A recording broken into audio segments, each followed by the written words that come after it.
Hello, this is Laura Newman from Connected Child. This is day 3, talking about parenting with autistic spectrum in mind. We've had a couple of talks and they have been looking at the neurological chain that's broken in these children, and that being the sensory filter system, which is supposed to filter out 97% or more of information that's coming to your child in any one moment. And when this doesn't work properly, a child is very quickly overwhelmed and in a constant state of overwhelm. And we had a little look at that in the last 2 sessions. In this session, I want to have a little tour of how you can actually go about relieving some of the stress for your child, because the stress is overwhelming and that's never good, and it creates all these secondary behaviours that is fairly typical of children on the autistic spectrum, and is also typical of some children with attention problems, and those that are called gifted, and some of those that are called sensitive as well.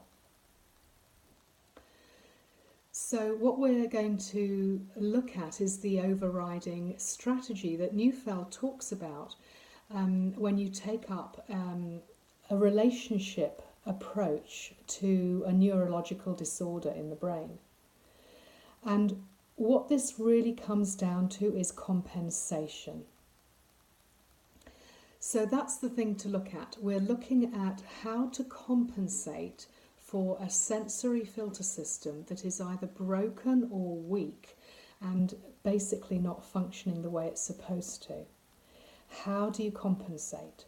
And the way you compensate is that you first of all understand what the function is of the sensory filter system, and then you come alongside the child and you start to take responsibility for the roles of the sensory filter system.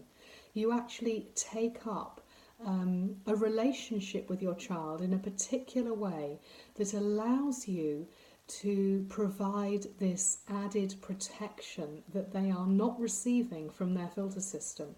They are not receiving all the protection from the overwhelming stimuli that is bombarding them at every moment.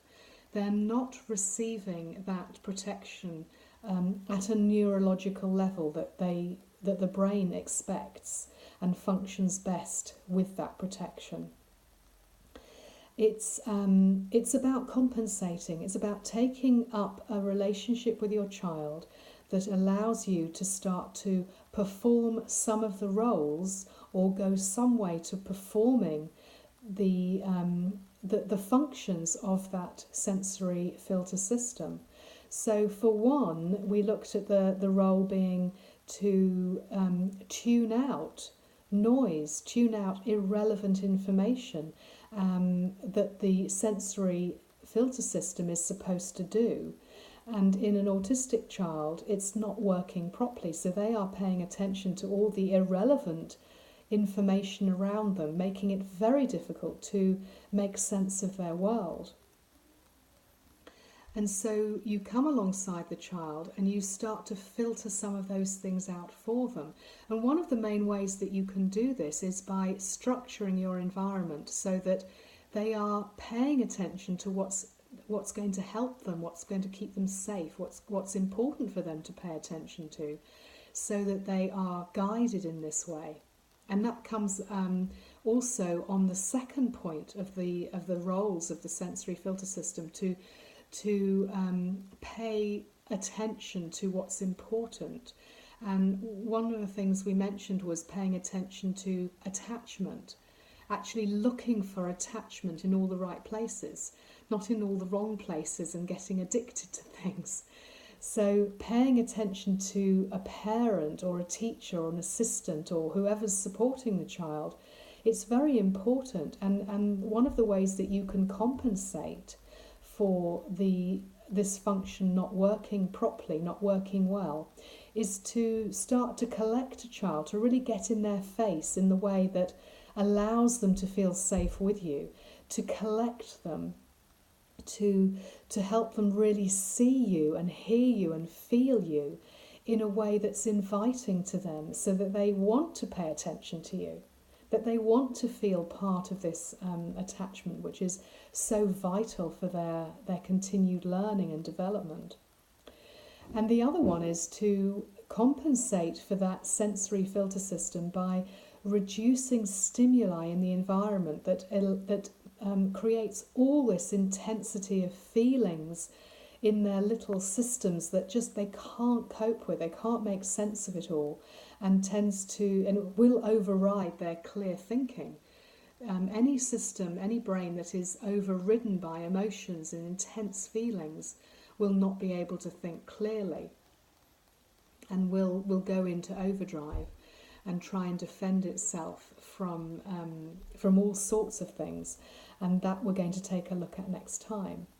So reducing triggers that stimulate a child means getting very clear what those triggers are, and really taking some responsibility and some lead in reducing those stimulations by creating a more structured environment, by creating a calmer routine, and really helping your child to become more functional in their environment, so they can make sense of things and help them to communicate better.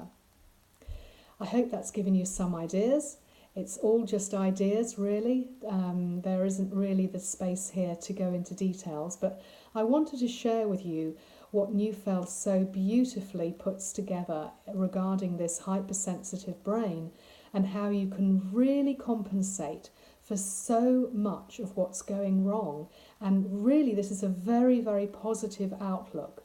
And we'll start to look at all the other ways that you can bring your good attention and the relationship into focus, so that you can really support your child in so many ways.